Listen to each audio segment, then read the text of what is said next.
Aujourd'hui, on va parler d'un sujet que beaucoup de personnes vivant avec des problèmes de santé expérimentent, la peur.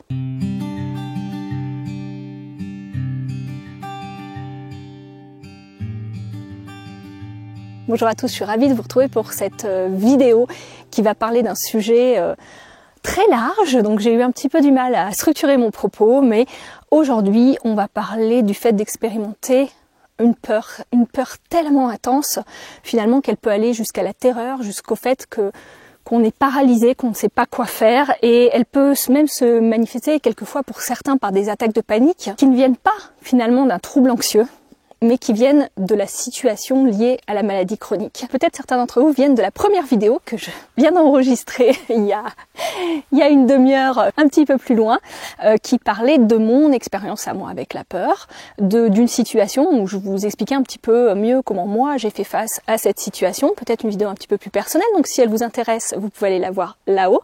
Mais là, tout de suite, je vais vous faire une vidéo plus, on va dire, pas théorique, parce que je vais vous donner des pistes, mais en tout cas plus selon mon positionnement de psychologue, puisque l'autre était plus mon positionnement de personne qui vit avec des problèmes de santé chronique.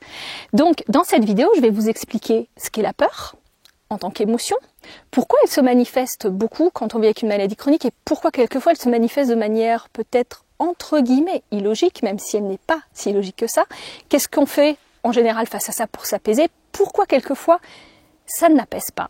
Et qu'est-ce que, peut-être, quelle piste pourrait vous être plus utile pour faire face à ces situations-là? La peur, initialement, c'est donc une émotion primaire qui cherche à nous informer d'un danger qui aurait été perçu par nos sens, un danger dans notre environnement, ou quelquefois un danger interne, pour que nous puissions nous en protéger, pour qu'on puisse se remettre en sécurité. L'objectif, si vous voulez, de la peur, elle est là pour vous donner cette information de « Ah, il y a une menace, tu dois faire attention, il y a une menace », et elle active en même temps toute une physiologie qui va vous permettre d'échapper à cette menace, qui va vous permettre de courir vite pour vous enfuir s'il y a un prédateur, qui va vous permettre quelquefois aussi de vous, en bloquant finalement toutes ces hormones, de vous figer le temps que ça passe, et qui va vous permettre également de donner beaucoup d'énergie d'un coup, d'où le fait que quelquefois les pensées partent dans tous les sens et qu'on n'arrivait plus à les contrôler parce qu'il y a un afflux d'énergie énorme relâché dans notre organisme pour qu'on puisse soit trouver une solution, soit s'enfuir, soit combattre, soit faire ce qu'il y a à faire pour se remettre en sécurité. Bon, je me suis un petit peu décalée parce que le soleil tourne derrière les arbres. Je vous disais, initialement, la peur, elle est vraiment là pour vous donner cette information. Elle est vraiment là pour vous signaler il y a un danger. Sauf que quand on vit avec une maladie chronique, la peur, elle va s'activer à des moments qui nous paraissent inopportuns. Parce que, comme je vous l'avais expliqué aussi dans l'autre vidéo, quelquefois elle va s'activer justement liée à notre état d'activation. C'est-à-dire que on aura des changements biologiques qui vont être très importants, on aura une perte d'équilibre dans notre corps, on aura plein de choses qui vont se passer physiologiquement, métaboliquement, biochimiquement dans notre corps pour retrouver l'équilibre. Et notre cerveau peut percevoir ça comme une potentielle menace et du coup nous envoyer cette émotion pour nous signaler qu'il y a un danger, qu'il y a une menace. Sauf que la difficulté quand on vit avec une maladie chronique, c'est que cette peur, cette information, on ne peut pas prendre action après celle-ci pour nous remettre en sécurité. Je m'explique, le corps nous signale qu'il y a un danger, qu'il y a une menace. Ok, on en prend note. Mais au final, qu'est-ce qu'on peut faire face à cette menace? Par exemple, je prends un exemple du coup personnel. Vous avez une crise de vertige extrêmement importante. Souvent, quand on a des crises de vertige, en tout cas rotatoires, toute la pièce qui tourne, il y a un sentiment de panique énorme, comme une attaque de panique qui vient en même temps. Ce qui est normal, parce que votre neurologie vous indique qu'il y a un problème, vous indique que là, il y a une difficulté et que ce que vous vivez n'est pas normal. Sauf que, clairement, quand vous vivez ça, c'est pas parce que vous êtes dans un manège. Donc, l'action de je sors du manège pour me remettre en sécurité sur le sol, vous pouvez pas la prendre. Vous pouvez rien y faire. Donc, cette sensation de peur, elle vous est pas bien utile à part vous embêter encore plus et rajouter encore plus une couche de stress et d'activation à tout ça. Et d'ailleurs, on le sent ce stress, on sent cette activation énorme parce qu'on va avoir plein de pensées automatiques qui arrivent pour nous remettre en sécurité puisque, qu'est-ce que je peux faire? faire en fait? Qu'est-ce que je peux faire pour retrouver de la sécurité? Alors souvent il faut que je contrôle la situation, il faut que je trouve une solution. Donc je vais scroller sur internet, je vais vite essayer de trouver des gens qui ont vécu la même chose pour voir quoi faire pour que ça s'arrête.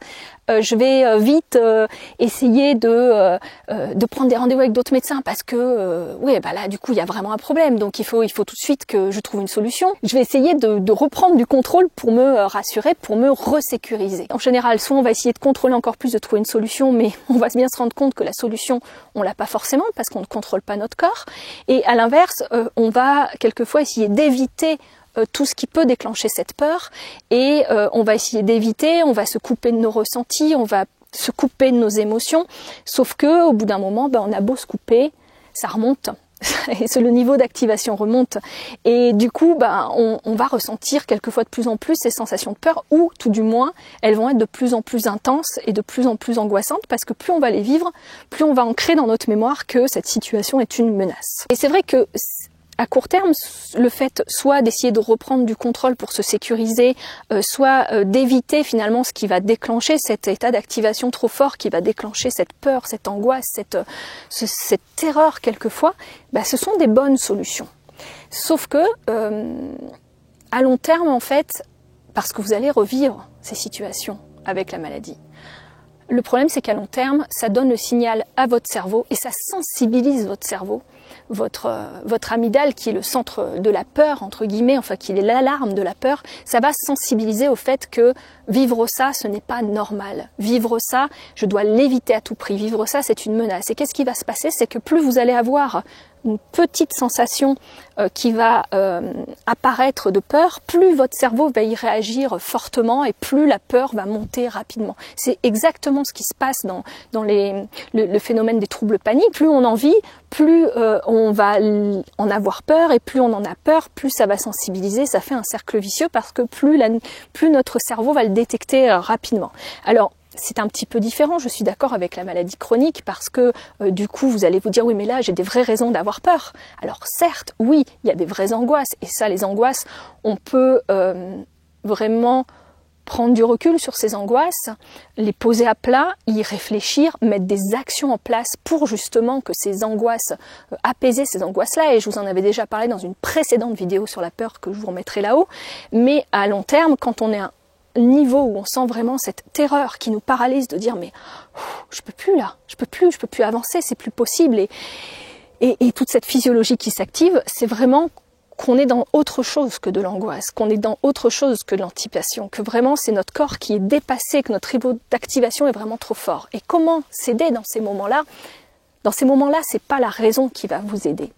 C'est pas de réfléchir et de vous dire ok, je vais mettre ça en place, ça ira mieux. Alors si, ce discours-là peut vous apaiser, mais souvent on n'a plus accès à ce discours-là quand on est dans cet état. Et la première chose, j'aurais tendance à vous dire, c'est déjà d'arrêter de chercher à faire taire cette peur, à faire taire ces émotions-là, à faire taire ces pensées-là. Parce que plus vous allez résister à ces pensées, à cette peur, à ces sensations, plus elles vont s'intensifier pour que vous en preniez conscience. Parce que ces sensations, ces pensées, initialement, elles sont là pour vous indiquer quelque chose. Donc la première chose à faire, c'est déjà de les écouter. Qu'est-ce qui me passe comme idée par la tête? Et vous notez toutes ces idées sur un papier. Vous n'essayez pas de rationaliser tout de suite, vous reprendrez ça plus tard quand vous aurez abaissé votre niveau d'activation, quand vous serez plus calme, plus raisonné et raisonnable, on va dire. Mais dans un premier temps, c'est déjà de pouvoir poser à plat. Bon, excusez-moi, ça a coupé.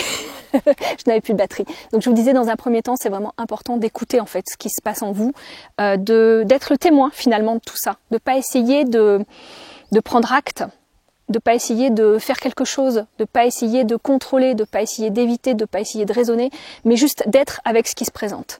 Alors quelquefois c'est extrêmement dur d'être avec ce qui se présente parce que c'est tellement énorme, que c'est tellement un ouragan qu'on se dit il faut vite que, et c'est normal, hein, notre physiologie nous pousse à fuir, nous pousse à nous déconnecter, nous pousse à sortir de tout ça, mais de trouver un moyen finalement de pouvoir être avec tout ça et de pouvoir le supporter, le soutenir. Alors quelquefois, oui, d'écrire tout ce qui vous passe par la tête et de vous autoriser à vivre ça, de vous autoriser à ressentir ça, de vous dire c'est ok, c'est normal que je ressente ça au regard de ce que je vis, c'est normal que j'ai ces pensées-là.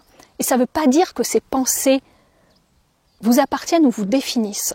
Ça ne veut pas dire que si vous pensez je peux pas faire face, j'y arriverai jamais, et je suis pas forte, et je suis faible, et j'en peux plus, et si et ça, enfin plein de pensées de catastrophe qui vont aussi arriver en même temps. Ça veut pas dire qu'elles sont vraies, ces pensées, ça veut pas dire qu'elles vous définissent, ça veut pas dire que c'est votre personnalité, ça veut pas dire que c'est votre identité. Ça veut juste dire que votre état physiologique est activé d'une certaine manière qui fait que votre neurologie, pour vous protéger, va finalement vous amener toutes ces pensées pour essayer de trouver un petit peu une solution, une manière de vous apaiser, une manière d'anticiper l'avenir et de vous remettre en sécurité.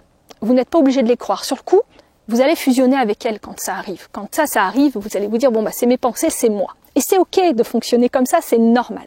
Voilà, la chose que je voulais vous dire aujourd'hui, c'est vraiment, tout ça, c'est normal. Il y a certes des stratégies qui ne vous aident pas.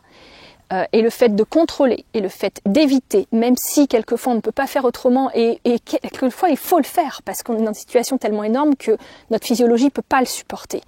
Et qu'il vaut mieux se déconnecter, il vaut mieux couper, il vaut mieux essayer de se rassurer avec quoi que ce soit parce que là c'est nécessaire. Mais que si vous pouvez, la meilleure des solutions, c'est d'apprendre à être avec. Et en apprenant à être avec, le signal va baisser petit à petit et vous allez voir que vous aurez de plus en plus de ressources pour traverser ces moments difficiles. C'est vraiment important de vous laisser le temps de vous écouter, de vous occuper de vous, de laisser... En fait, il faut voir ça comme une... Et c'est un peu ça, enfin, il y a beaucoup de psychothérapie qui se base là-dessus, mais une part de vous qui est souffrante, qui est en panique, qui a besoin d'être rassurée, qui a besoin d'être écoutée, qui a besoin d'être vue, qui a besoin d'être reconnue. C'est d'ailleurs pour ça que souvent on va vers l'autre, on va vers quelqu'un pour dire j'en peux plus, pour se plaindre, parce qu'on a besoin d'être vu, on a besoin d'être reconnu dans cette souffrance-là. On a besoin d'être rassuré aussi. Et dans un premier temps, oui, ça aide que l'autre nous voit, nous rassure, et c'est souvent ce qu'on demande à l'entourage. Mais à long terme, ce qui sera le plus utile pour vivre avec une maladie chronique, c'est d'apprendre à vous ressourcer, d'apprendre à vous voir, d'apprendre à vous reconnaître, d'apprendre ensuite à vous apaiser. Et la première étape, c'est de vous voir. C'est d'accepter que vous êtes comme ça. C'est d'accepter que vous vivez ça. Et c'est d'accepter que ce n'est pas tout ce qui vous compose, mais que c'est une partie de ce qui vous compose, qu'il y a ça en vous, il y a ça en chacun de nous. Et c'est normal en fait. C'est normal, c'est une part de nous qui essaye de nous protéger, tant bien que mal, dans ces situations-là, et qui a besoin d'être vu, d'être entendu. Donc quelquefois écrire, ça peut aider. Ça c'est la première chose. La deuxième chose, qui est importante, c'est de remplacer finalement votre stratégie d'évitement et de contrôle par une stratégie de soutien et par une stratégie de présence, c'est-à-dire d'apprendre à cultiver.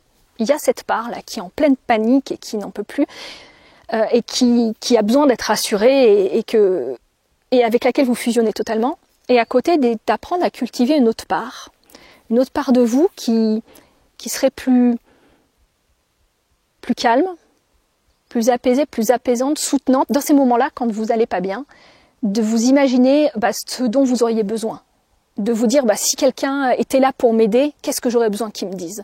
Et de finalement apprendre à faire grandir en vous une part de vous qui soit dans cette capacité de vous soutenir, de vous apaiser, de vous ressourcer, mais sans nier les difficultés de ce que vous êtes en train de vivre. Alors tout ça, c'est quelque chose qui se fait au fur et à mesure, c'est quelque chose qui s'apprend, c'est une notion qui est pas mal utilisée maintenant en psychothérapie, sur certaines psychothérapies justement, pour intégrer toutes ces parts de nous, et c'est d'apprendre à cultiver cette présence-là, et c'est d'apprendre aussi à écouter cette part qui souffre en vous, sans vous perdre dans cette part-là. Donc je vous mets ici une vidéo où je parle de la différence entre le contrôle et le pouvoir. Vous en apprendrez un petit peu plus là-dessus et je vous dis à très bientôt. D'ici là, prenez soin de vous et si vous avez des questions spécifiques à ce sujet-là, n'hésitez pas à me les mettre en commentaire. Au revoir.